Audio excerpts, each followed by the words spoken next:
Welcome back to my YouTube channel, जहाँ हम discuss कर रहे हैं UP triple S C PET 2025 रिलेटेड कुछ इंपॉर्टेंट क्वेश्चन। ऑलरेडी मैंने बहुत सारे वीडियोज इसके अपलोड कर रखे हैं। अगर आप मेरे चैनल पे नए हैं इसको लाइक करें, सब्सक्राइब करें और ज़्यादा से ज़्यादा शेयर करें। तो स्टार्ट करते हैं आज की क्लास। भारतीय स्वतंत्रता आंदोलन के दौरान 1932 में ग्रेट ब्रिटेन के किस प्रधानमंत्री ने सांप्रदायिक पुरस्कार की घोषणा की थी? स्टैनली बॉल्डविन, नेविल चैम्बरलेन या सर विंस्टन चर्चिल ने? तो देखिए, इसका करेक्ट आंसर है आपका option D, James Ramsay MacDonald ने इसकी घोषणा की थी। कब की थी? तो ये आपका किया गया था 16 अगस्त 1932 को। इसमें क्या था कि मुसलमानों, भारतीय ईसाइयों, सिखों, आंग्ल भारतीयों और दलितों आदियों पर क्या था, तो पृथक निर्वाचन पद्धति को लागू कर दिया गया था। नेक्स्ट क्वेश्चन, पूना समझौता 1932 इनके मध्य का क्या था? देखिए, ये हुआ था आपका अंबेडकर और गांधी जी के बीच में। कब? 24 सितंबर 1932 में। डेट भी आपसे कई बार पूछा जाता है। इसके अंतर्गत क्या हुआ था, तो दलित वर्गों के पृथक निर्वाचक मंडल जो थे वह समाप्त कर दिए गए, लेकिन प्रांतीय विधान मंडलों में दलित वर्ग के लिए सुरक्षित सीटों की संख्या 71 से बढ़ाकर 148 कर दी गई। केंद्रीय विधान मंडल में 18% सीटें दलित वर्गों के लिए आरक्षित की गई। नेक्स्ट क्वेश्चन है आपका, घटना और तारीख के इन जोड़े में से कौन सा जोड़ा सही ढंग से मेल नहीं खाता? दिल्ली भारत की नई राजधानी बन गई 1911। महात्मा गांधी ने इंडिगो प्लांट्स की शिकायतों पर ध्यान आकर्षित करने के लिए बिहार में चंपारण अभियान शुरू किया 1917। दूसरा है, बीजी तिलक ने पूना में अपने मुख्यालय के साथ भारतीय गृह नियम लीग की स्थापना की 1914। फिर है आपका, सुभाष चंद्र बोस ने IANC में अध्यक्ष के रूप में इस्तीफा दे दिया। देखिए, इसका उत्तर क्या होगा आपका, A, B और C। ठीक है, ये है। देखिए, इसमें देखिए,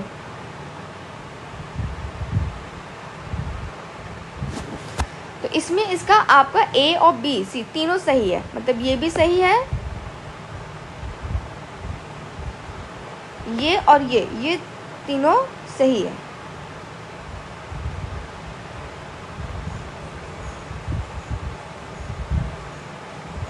एक सेकेंड, आपका क्वेश्चन था कि मेल नहीं खाता है, ठीक है, तो मेल नहीं खाता, तो इसमें आपका ऑप्शन A, B, C जो था वो सही आंसर था, तो इसीलिए एक से ज़्यादा इसका करेक्ट आंसर हो गया था, इसीलिए इस क्वेश्चन को क्या कर दिया गया था, तो इनवैलिड कर दिया गया था।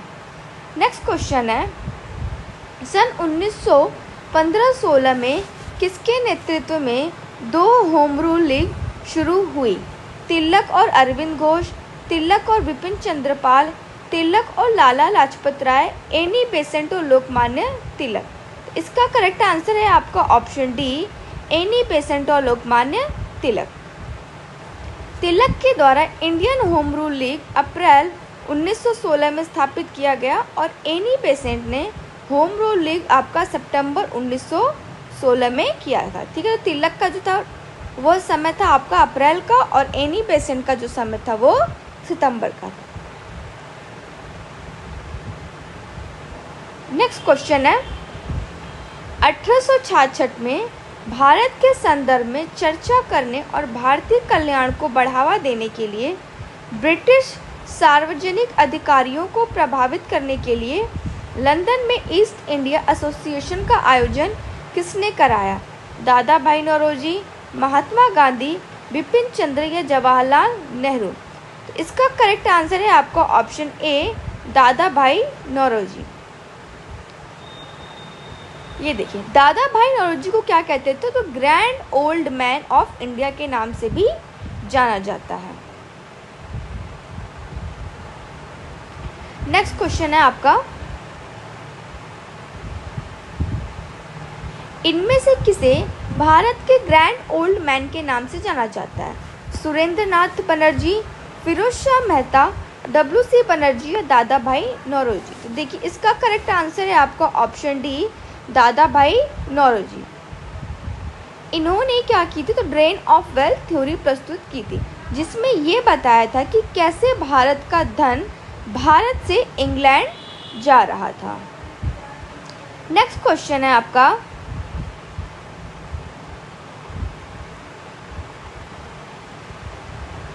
निम्नलिखित में से किसने सबसे पहले धन की निकासी का सिद्धांत प्रतिपादित किया?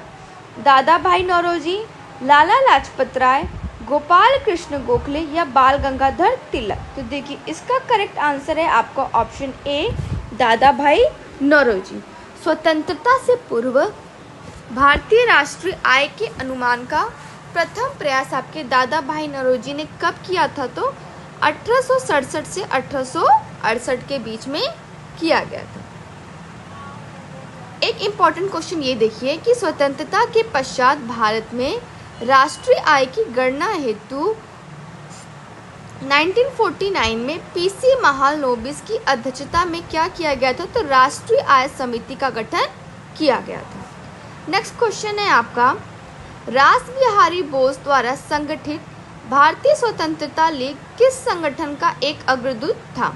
भारतीय राष्ट्रीय कांग्रेस, भारतीय कम्युनिस्ट पार्टी, भारतीय राष्ट्रीय फौज या मुस्लिम लीग? तो इसका करेक्ट आंसर है आपका ऑप्शन बी, भारतीय राष्ट्रीय फौज। रास बिहारी बोस ने वर्ष 1942 में भारतीय स्वतंत्रता लीग का संगठन किया। सुभाष चंद्र बोस वर्ष 1943 में यानी 1943 में सिंगापुर पहुंचे और उन्हें लीग का क्या कर लिया गया? तो प्रधान चुन लिया गया। यही से क्या होता है कि सुभाष चंद्र बोस ने फिर राष्ट्रीय सेना यानी आज़ाद हिंद फौज की स्थापना का मतलब पुनर्गठन किया, जिसमें उन्होंने भारतीय सेना के उन सैनिकों को भर्ती कर लिया जो सिंगापुर तथा मलेशिया से अंग्रेजों के भागने के समय जापान द्वारा युद्ध में बंदी बना लिए गए थे। भारतीय राष्ट्रीय सेना को क्या कहा था? तो सुभाष चंद्र बोस ने दिल्ली चलो का नारा दिया। नेक्स्ट क्वेश्चन है आपका, भारत में राजनीतिक सुधारों के लिए आंदोलन शुरू करने वाले भारतीय नेता थे सुब्रमण्यम अय्यर, आनंद चालू, राजा राम मोहन राय या महात्मा गांधी? तो इसका करेक्ट आंसर है आपका ऑप्शन बी, राजा राम मोहन राय। नेक्स्ट क्वेश्चन, नेतृत्व का कौन सा सिद्धांत संपूर्ण व वैज्ञानिक माना जाता है? स्थिति का सिद्धांत, बहुकारक का सिद्धांत, व्यक्तिगत गुणों व स्थिति का सिद्धांत या आनुवांशिक सिद्धांत? इसका करेक्ट आंसर है आपका ऑप्शन बी, बहुकारक का सिद्धांत। नेतृत्व का बहुकारक सिद्धांत संपूर्ण व वैज्ञानिक माना जाता है, जबकि परिवर्तनकारी नेतृत्व सिद्धांत का नया दृष्टिकोण है। अच्छा, ये आपका किसने दिया था? तो ये आपके जेम्स मैकग्रेगर बर्नर ने इस अवधारणा को दिया था। नेक्स्ट क्वेश्चन है, 16 अगस्त 1946 को प्रत्यक्ष कार्रवाई दिवस मनाया गया था किसके द्वारा मनाया गया था? तो ईसाई लीग द्वारा, हिंदू लीग द्वारा, सिख लीग द्वारा या मुस्लिम लीग द्वारा? इसका करेक्ट आंसर है ऑप्शन डी, मुस्लिम लीग द्वारा, 16 अगस्त 1940 को। ये डेट आप याद कर लेना, डेट इंपॉर्टेंट है। डेट पूछता है और पूछता है कि ये जो उस दिन कौन से दिवस मनाया जाता है और किसके द्वारा यह किया गया था। नेक्स्ट क्वेश्चन फिर आपका, प्रथम विश्व युद्ध कब समाप्त हुआ? तो देखिए आपका ये 28 जुलाई 1914 को स्टार्ट हुआ। देखिए ईयर के साथ साथ आप डेट भी याद रखिएगा। और ख़त्म हुआ था आपका 11 नवंबर 1918, यानी आपका जो ऑप्शन सी है वो क्या है? करेक्ट आंसर है। नेक्स्ट क्वेश्चन, संयुक्त राज्य अमेरिका ने किस वर्ष दूसरे विश्व युद्ध में प्रवेश किया था?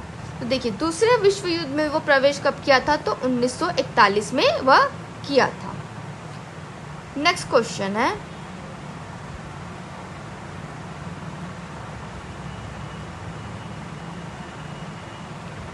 भारतीय सशस्त्र सेनाओं द्वारा पाकिस्तान से हाजीपीर की लड़ाई किस वर्ष लड़ी गई थी?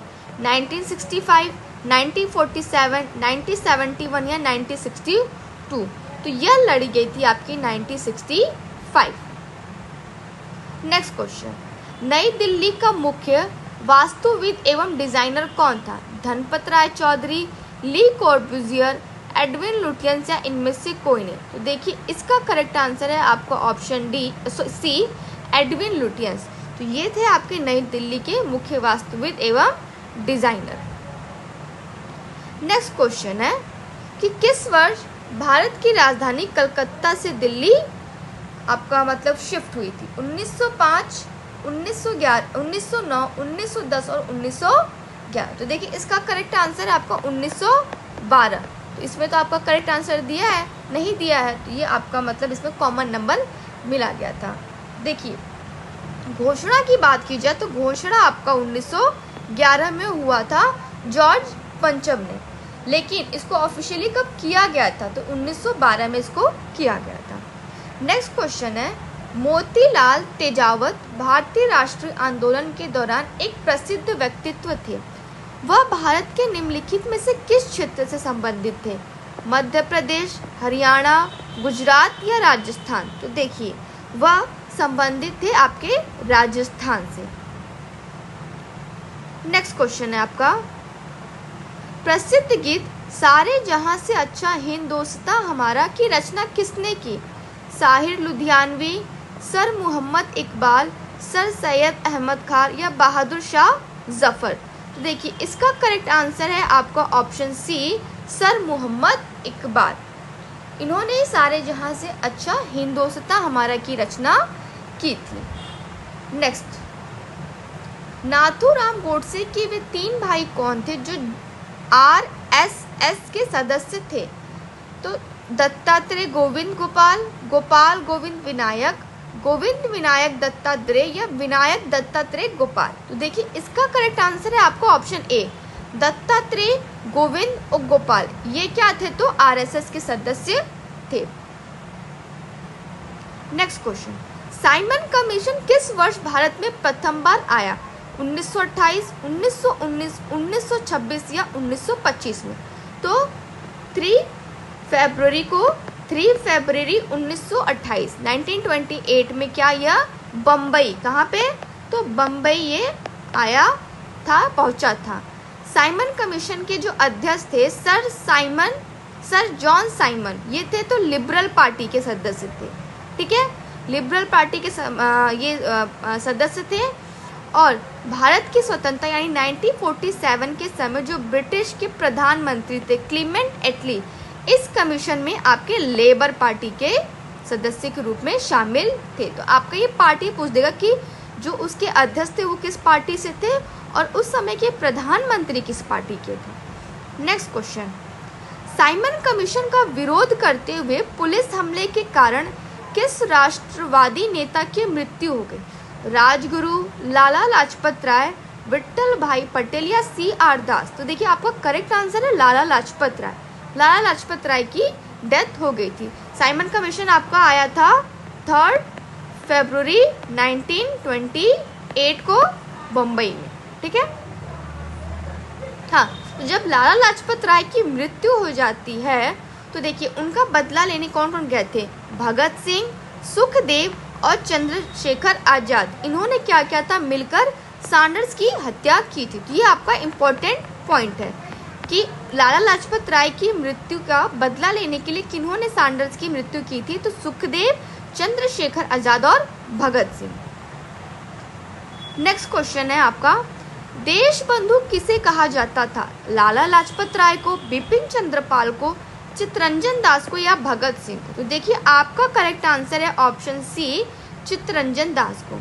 देश बंधु चित्तरंजन दास को कहा जाता था, दीन बंधु CF अंडूज को, एवं लाला लाजपत राय को क्या कहते थे? तो पंजाब केसरी। ठीक है, तो ये आपसे ये भी पूछ सकता है कि लाला लाजपत राय को पंजाब केसरी कहते थे और CF एंडूज को क्या कहते थे? तो आपका दीन बंधु कहते थे। नेक्स्ट क्वेश्चन है, चित्तरंजन दास और मोतीलाल नेहरू ने परिषद राजनीति में वापसी पर बहस करने के लिए कांग्रेस के भीतर निम्नलिखित में से किस राजनीतिक दल का गठन किया था?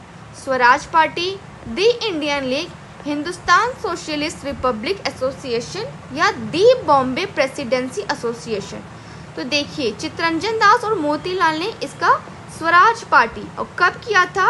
जनवरी 1923 में इन्होंने इसका मतलब इस पर बहस करने के लिए कांग्रेस के भीतर इसका गठन किया था।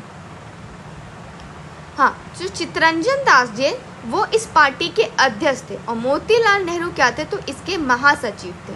ठीक है, ओके। नेक्स्ट क्वेश्चन, वर्ष 1928 में मोतीलाल नेहरू समिति द्वारा निम्नलिखित में से कौन सा अधिनियम या विधेयक प्रस्तावित किया गया था? अधिकारों का बिल, इल्बर्ट बिल, आपराधिक जनजाति अधिनियम, सिंध भूमि उड्डयन विधेयक। तो देखिए, इसका करेक्ट आंसर है आपका ऑप्शन ए, अधिकारों का बिल। भारत के स्वतंत्रता संग्राम के दौरान स्वतंत्रता आंदोलन के नेताओं ने अधिकारों के महत्व को महसूस किया था तथा मांग की कि ब्रिटिश शासकों को लोगों के अधिकारों का सम्मान करना चाहिए। तो इसी में क्या था? तो 1928 में मोतीलाल नेहरू द्वारा अधिकारों का बिल नामक विधेयक प्रस्ताव किया था। देखिए, आपसे ये पूछ तो सकता है कि किसने प्रस्तावित किया था, आपसे इसका रीजन भी पूछ सकता है कि रीजन क्या था इस बिल को लाने का। लाया गया था मोतीलाल नेहरू द्वारा, और रीजन ये था कि जो ब्रिटिश शासक थे वो लोगों के अधिकारों का सम्मान नहीं करते थे, तो उनसे ये मतलब एक्सपेक्ट किया गया था कि वो सम्मान करे, तो इसी के उपरांत में ये लाया गया था। नेक्स्ट क्वेश्चन है आपका, निम्नलिखित में से कौन सा अरबिंदो के स्वतंत्रता प्राप्त करने के कार्यक्रम का मुख्य हिस्सा था? गुप्त समाजों का संगठन, संवैधानिक आंदोलन, निष्क्रिय प्रतिरोध या आतंकवाद। तो देखिए, आपका करेक्ट आंसर है ऑप्शन ए, गुप्त समाजों का संगठन। अच्छा, एक आपसे ये पूछ देता है कि अरविंद घोष क्या थे, मतलब किस प्रकार के दार्शनिक थे? तो वो भारतीय दार्शनिक, योगी, गुरु, कवि और राष्ट्रवादी थे। ये एक बार एग्जाम में, आई थिंक बहुत सारे एग्जाम में मैंने देखा कि ये पूछा है ऐसे स्टेटमेंट टाइप में, तो एक बार इसको आप नोट डाउन कर लेना। नेक्स्ट क्वेश्चन है आपका, मैकमोहन रेखा चीन के तिब्बती क्षेत्र और भारत के उत्तर पूर्व क्षेत्र के बीच की सीमा रेखा है, जिसे ब्रिटिश औपनिवेशिक प्रशासन हेनरी मैकमोहन ने 1914 में संधि पत्र में प्रस्तावित किया था।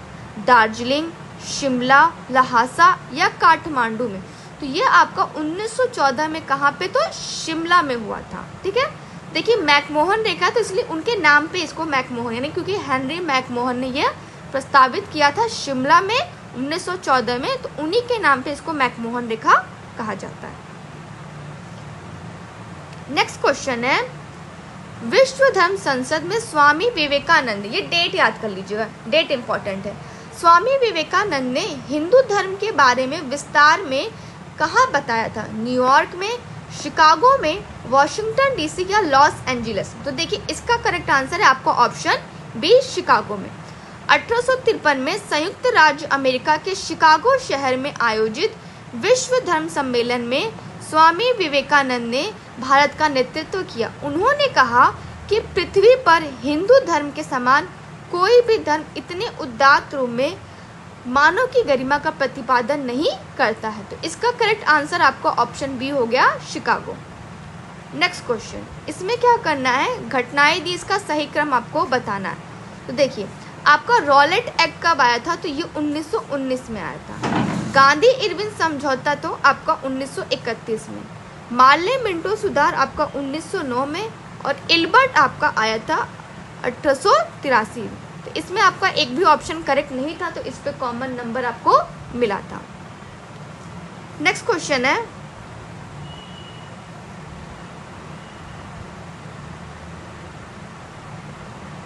देखिए यहाँ पे इसमें ये बोला गया कि आयोग ने इसका उत्तर तो बी माना था, लेकिन सही क्रम नहीं था। जो सही क्रम एक्सप्लेनेशन में दिया है वो आपका ये था, तो उपयुक्त था नहीं, तो इसीलिए इसका मतलब कॉमन नंबर दे दिया था, फिर इसको इनवैलिड कर दिया जाता है। नेक्स्ट क्वेश्चन है आपका, भारत में यातायात व्यवस्था यानी ट्रैफिक सिस्टम की शुरुआत का श्रेय किसको दिया जाता है? भारतीय शासक को, मुगल शासक को, ब्रिटिश शासकों या डच शासकों? तो देखिए इसका करेक्ट आंसर है आपका ऑप्शन बी। देखिए रेलवे भी जो इसका, रेलवे का भी इसका मतलब इनको श्रेय दिया जाता है।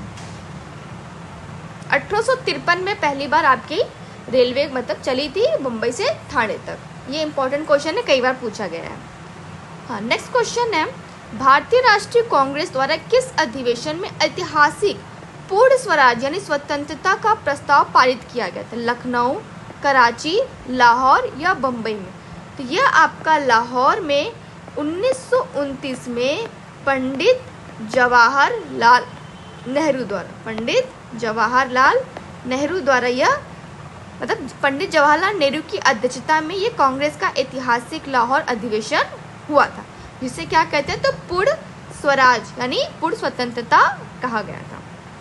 नेक्स्ट क्वेश्चन है, अंग्रेजों के विरुद्ध खान अब्दुल गफ्फार खान द्वारा प्रारंभ किए गए आंदोलन का क्या नाम था? लाल कुर्ती, क्विट इंडिया या खिलाफत या इनमें से कोई नहीं? देखिए इसका करेक्ट आंसर है आपका option A, Lal kurti. Next question, निम्नलिखित में से कौन खुदाई खिदमतकार का संस्थापक था और जिसे बादशाह खान के नाम से भी जाना जाता है? हकीम अजमल खान, सैयद अहमद खान, मौलाना अबुल कमाल आज़ाद या खान अब्दुल गफ्फार खान? तो ये आपका ऑप्शन बी, खान अब्दुल गफ्फार खान है। नेक्स्ट क्वेश्चन है, 1928 के बारदोली सत्याग्रह का नेतृत्व किसने किया था? लाला लाजपत राय, सरदार वल्लभ भाई पटेल या जवाहरलाल नेहरू या बिपिन चंद्र पाल? तो देखिए इन्होंने किया था। ठीक है, 1928 में क्या हुआ था कि जो किसानों द्वारा लगान न अदायगी का आंदोलन चलाया गया था, तो इसी में क्या हुआ था कि जब बारदोली सत्याग्रह हुआ तो यहीं पे यहाँ की महिलाओं की ओर से गांधी जी ने वल्लभ भाई पटेल को सरदार की उपाधि दी थी। ठीक है, 1928 में जब बारदोली सत्याग्रह हुआ उसका नेतृत्व सरदार वल्लभ भाई पटेल ने किया, तो वहाँ की महिलाओं की ओर से गांधी जी ने उनको सरदार की उपाधि दी। ये भी इम्पोर्टेंट है। ठीक है, तो पूछ सकता है कि किस सत्याग्रह के बाद उनको सरदार का उपाधि मिला था और बारदोली सत्याग्रह हुआ कब था?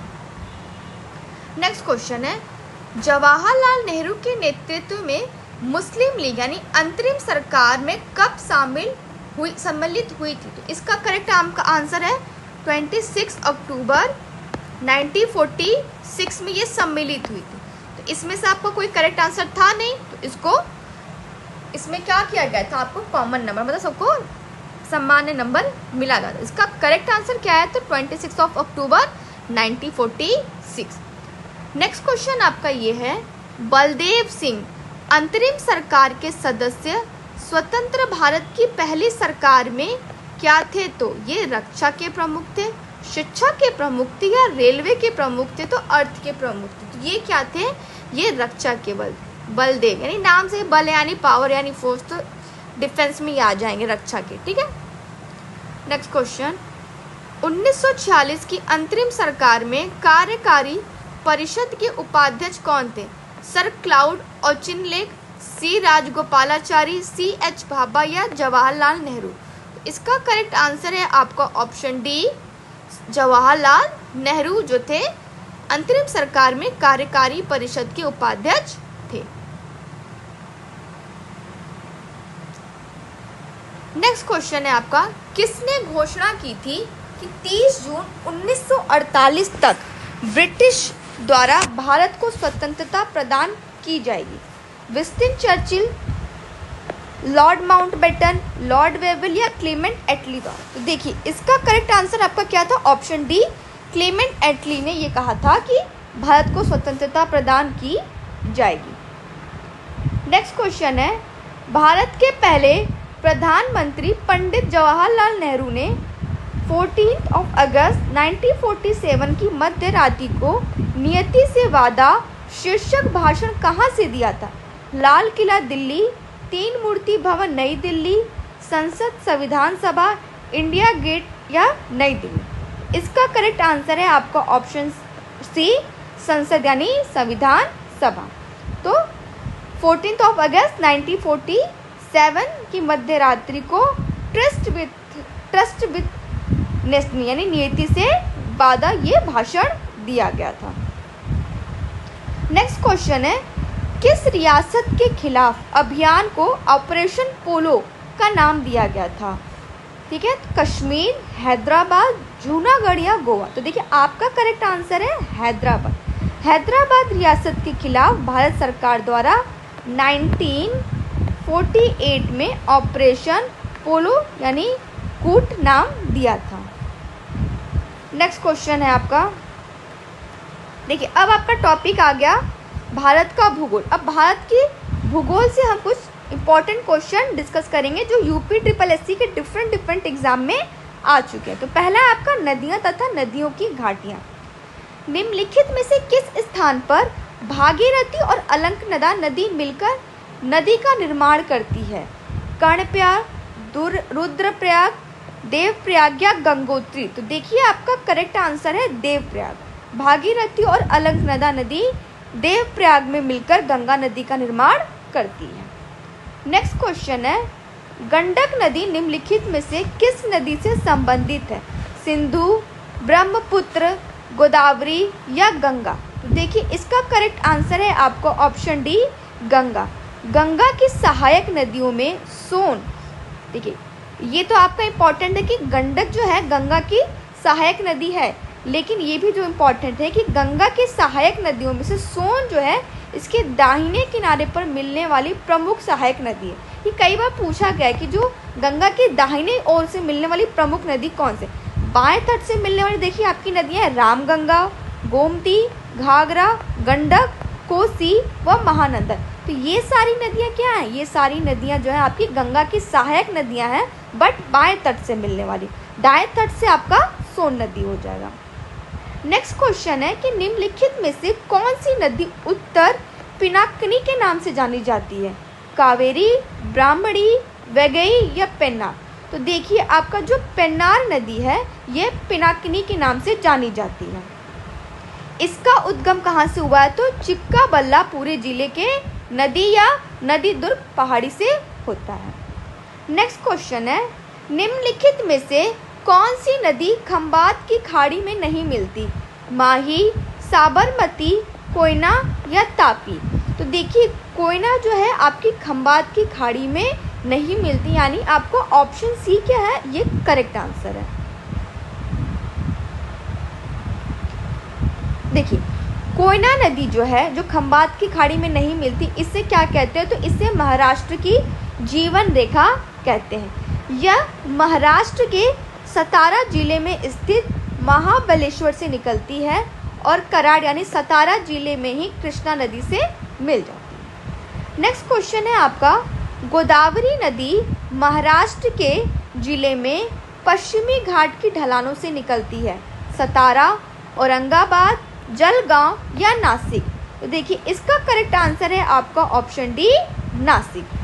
गोदावरी नदी जो है ये देखिए ये इंपॉर्टेंट है कि गोदावरी नदी महाराष्ट्र के नासिक जिले में पश्चिमी घाट की ढलानों से स्थित त्र्यंबकेश्वर से, देखिए यहाँ पर सिर्फ नासिक नहीं, आप ये भी याद कर लीजिए महाराष्ट्र में नासिक जिले से पश्चिमी घाट के त्र्यंबकेश्वर से निकलती है। और एक और ये चीज़ ये कि प्रायद्वीपीय भारत की सबसे लंबी नदी है और इसे दक्षिण गंगा तथा वृद्ध गंगा भी कहा जाती है। बहुत इंपॉर्टेंट, कई बार आपसे एग्जाम में डायरेक्टली ऐसे पूछ देता है कि दक्षिण गंगा और वृद्ध गंगा किसे कहते हैं? तो गोदावरी नदी को कहते हैं। हाँ, और गोदावरी नदी कुछ सहायक नदी जैसे प्राणहिता, मंजीरा, बेनगंगा, इंद्रावती ये क्या है? तो गोदावरी की सहायक नदियाँ हैं।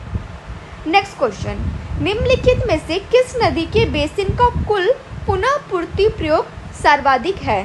तापी, पेन्नार, कृष्णा, सुवर्णरेखा? तो देखिए इसका करेक्ट आंसर है option B Krishna. Next question, इनमें से कौन सी नदी भारत में पश्चिम दिशा में बहती नदी नहीं है? नर्मदा, लूनी, साबरमती, कृष्णा? तो देखिए इसका करेक्ट आंसर है आपका ऑप्शन डी कृष्णा नदी जो है पश्चिम दिशा में नहीं बहती। नेक्स्ट क्वेश्चन, नर्मदा के अतिरिक्त कौन सी दूसरी नदी अमरकंटक से निकलती है? महानदी, बेतवा, सोन नदी या ताप्ती? तो देखिए नर्मदा के अतिरिक्त जो आपका सोन नदी का उद्गम कहाँ से होता है? तो अमरकंटक से होता है। सोन नदी किसकी सहायक नदी है? तो ये गंगा की सहायक नदी है, जो दाहिने तट से निकलने वाली क्या नदियों में से सबसे इम्पॉर्टेंट नदी। अभी डिस्कस किया था कि गंगा के दाहिने तट से निकलने वाली इम्पॉर्टेंट नदी जो आपका सोन नदी है। नेक्स्ट क्वेश्चन, निम्नलिखित में से किस नदी का समागम अरब सागर में है? नर्मदा, गोदावरी, कृष्णा या कावेरी? तो देखिए आपका करेक्ट आंसर है ऑप्शन ए, नर्मदा। नर्मदा नदी जो है ये मैकाल पर्वत के अमरकंटक, कहाँ से? तो अमरकंटक चोटी से निकलकर पश्चिम की ओर 1312 किलोमीटर लंबाई में प्रवाहित होती है, खंबात की खाड़ी में जाकर मिल जाती है। यह नदी विंध्य एवं सतपुड़ा श्रेणियों के मध्य घाटी से होकर प्रवाहित होती है। ठीक है, तो ये आप याद कर लीजिए कि अमरकंटक चोटी से ये निकलती है। नेक्स्ट क्वेश्चन है आपका कि निम्नलिखित में से कौन सा विकल्प भारतीय प्रायद्वीप में पश्चिम की ओर बहने वाली दूसरी सबसे बड़ी नदी? क्या पश्चिम में बहने वाली दूसरी पूछा है? नर्मदा, तापी, साबरमती या कोयना?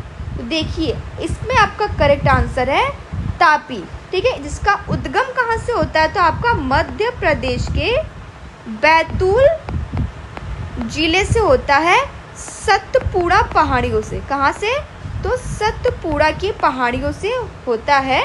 ठीक है, और देखिए ये पश्चिम की ओर बहने वाली दूसरी सबसे बड़ी नदी है, तो पहली नदी सबसे बड़ी क्या हो जाएगी? तो आपका नर्मदा हो जाएगी। ठीक है, ये नर्मदा है। एक और चीज़ देखिए, जो नर्मदा और ताप्ती जो है भ्रंश घाटी से होकर प्रवाहित होती है। नेक्स्ट क्वेश्चन, निम्नलिखित में से कौन सी नदी यमुना से नहीं मिलती है? बेतवा, चंबल, केन या सोन? तो देखिए सोन नदी जो है आपकी यमुना से नहीं मिलती है। सोन नदी गंगा की सहायक नदी है, जो दाहिने तट से निकलती है। नेक्स्ट क्वेश्चन है आपका, निम्नलिखित नदियों को उन राज्यों के आधार पर सम्मिलित करें जिनमें वे बहती है। तो इसमें आपका ऑप्शन सी होगा। देखिए कामेंग आपका कहाँ पे है? तो असम में। बैतरणी आपका कहाँ है? तो उड़ीसा में। गिरना आपका महाराष्ट्र में और हसदेव आपका छत्तीसगढ़ में। ठीक, नेक्स्ट क्वेश्चन, निम्नलिखित में से कौन सी हिमालयी नदी तंत्र की नदियाँ हैं? कावेरी, ब्रह्मपुत्र, गंगा या गोदावरी? तो आपका करेक्ट आंसर है ऑप्शन सी, गंगा और ब्रह्मपुत्र। ये जो हिमालय नदी तंत्र की नदियां हैं, हिमालय तंत्र की नदियों में वर्ष भर जल का प्रवाह बना रहता है, क्योंकि हिमालय से निकलने वाली नदियां बर्फ और ग्लेशियरों के पिघलने से बनी रहती है। ठीक है, मतलब ये स्टेटमेंट वाइज आपसे क्वेश्चन पूछ सकता है, इसीलिए मैं इसका जो भी क्वेश्चन से रिलेटेड इसके बारे में डिटेल्स दी वो भी मैं आपको बता देती हूँ कि आंसर के साथ साथ आप इसके डिटेल्स भी जानते हो, ताकि अगर सेम क्वेश्चन न देखिए उससे रिलेटेड कुछ पूछे तो आप उसको सॉल्व कर सको। नेक्स्ट, काबिनी, हेमवती और अमरावती कौन सी नदी की सहायक नदियाँ? तो देखिए काबिनी, हेमवती और अमरावती आपकी कावेरी की सहायक नदियाँ हैं। तो ये कावेरी नदी क्या है? आपका कर्नाटक के कोडगु जिले से आपका ब्रह्मगिरी पहाड़ी से निकलती है। ठीक है, तो देखिए आज के लिए इतना रखते हैं। ठीक है, आज हमने जितने सारे क्वेश्चन किए हैं, आई होप आपको ये बहुत यूजफुल लगेगा और आपको हेल्प मिलेगी। तो आज के लिए इतना रखते हैं, मिलेंगे फिर नेक्स्ट वीडियो में, और thank you so much and have a nice day.